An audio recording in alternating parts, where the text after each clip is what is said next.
Alright, first toy today is IDW ARCEE. I have wanted this figure for a very long while.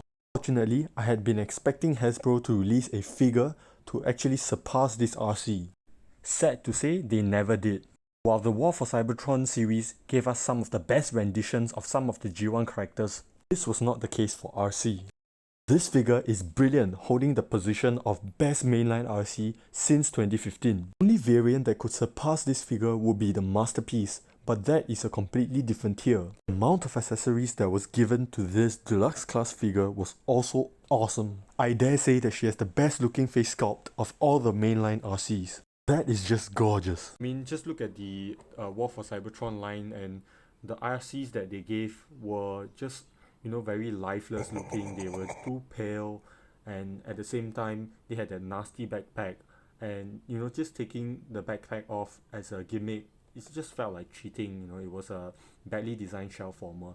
The SS86 version did not have a much better design overall. It was not able to compress the backpack further, and what minimal improvement it made was mainly just having a softer shade of pink that made it more movie accurate.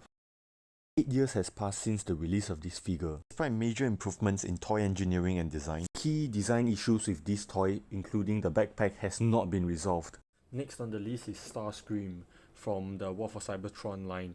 This is a very meaningful figure for me because G1 of course was my first exposure to Transformers, and in recent years I have re-looked at the G1 cartoons and always felt like I was missing out on the Tetrajet that appeared in the first few episodes, and this was something that has always left a void in my heart because as fans we always wanted some accurate depictions of that, and this is really amazing to have something that you've always wanted, and now it's finally appeared in real life. And of course this is a good mold at that as well. It's not just a badly put attempt, and so I'm just really glad to have this. And additionally, I have spent some recent time in recent months watching the War for Cybertron Netflix show, and that was quite enjoyable for me as well, seeing a lot of the G1 characters come back again, as at the same time see a more modern storyline. I understand the criticisms that most people have with the show, and to some extent I agree. However, the nostalgia of just watching the characters from G1 come back again was overwhelming for me, even though the voice actors were not the same. And the vibes of the show was generally very different from G1. The last toy for today would be Siege Springer.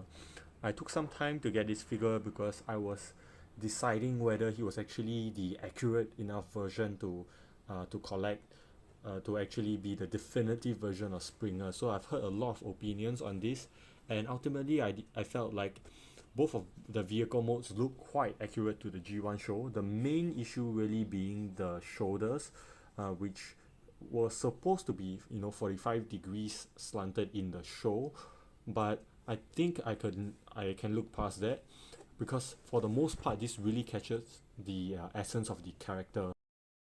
I needed an accurate Springer and one that was from Chuck because I wanted to display it together with my other mainline figures to also complete my post-86 movie Autobot team. Now that I have RC and Springer as well as Hot Rod from SS86, I finally complete the iconic trio and set up their love triangle. The only figures I wanted badly after these were just Skylinks and Jetfire. For the past 10 years, right, because I've started collecting since Revenge of the Fallen, I've always felt like we were lacking a good definitive version of these toys to have out for display, right? I mean, what do we have back then? It was all a bunch of stylized IDW toys which I have no interest in, and at the same time the only other toys were the G1 characters, which definitely do not boast of accuracy. So to have these toys is actually really a dream come true almost.